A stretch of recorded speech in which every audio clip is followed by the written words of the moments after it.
Indicator দিতে ভুলে গেছিলাম, পরে আবার ইন্ডিকেটরটা দিয়ে নিলাম। পুলিশ আছে বাট টেসলা কমে না। ওনারা এই জায়গাটাতে সবসময় দায়িত্ব পালন করে আমাদের নরসিংদীর, বাট আমাকে কোনোদিন ধরে নাই বা জিজ্ঞাসা করে নাই। একদিন মেবি ওই সামনে আমাকে যখন মিটিউর নিয়ে আসছিলাম তখন আমাকে খাড়া করাইছিল, জিজ্ঞাসা করছিল বাবা তোমার পিছনের নাম্বার প্লেট কই।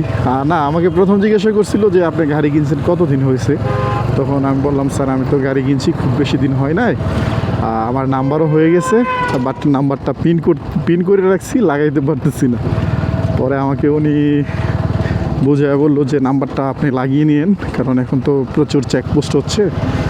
তো উনি বলে তাহলে চলে যান। পরের দিনে আমি আবার যখন এটা আমাকে বলছে, উনি আমাকে সতর্ক করছে, পরের দিনে আমি আমার নাম্বার প্লেটটা লাগিয়ে নিছি।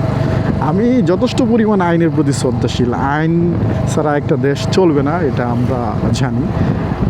আইনের প্রতি শ্রদ্ধাশীল থাকাটা খুবই গুরুত্বপূর্ণ। প্রত্যেক নাগরিকের মৌলিক দায়িত্বের মধ্যেই পড়ে যে আইনের প্রতি শ্রদ্ধাশীল হওয়া, যেমন খাদ্য, বস্ত্র, অন্ন, এগুলো আমাদের শিক্ষা, এগুলো আমাদের মৌলিক অধিকার।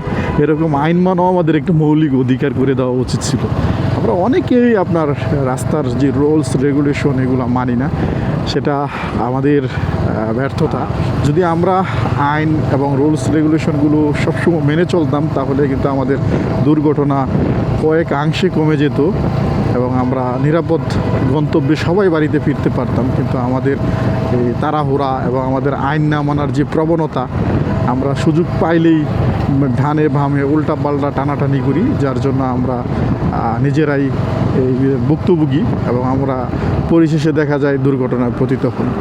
তাই যারাই ভাইগার আছেন, যে গাড়িই চালান, তো আইনের প্রতি শ্রদ্ধাশীল থাকুন। যদি আইনকে কীভাবে নিজের লাইফের সাথে মানিয়ে নেওয়া যায় ওইটার চেষ্টা করুন, তাহলে দেখবেন জীবনটা আরও সুন্দর হবে, আমাদের দেশটা আরও সুন্দর হবে, আমরা সুন্দরভাবে রাস্তায় চলতে পারবো।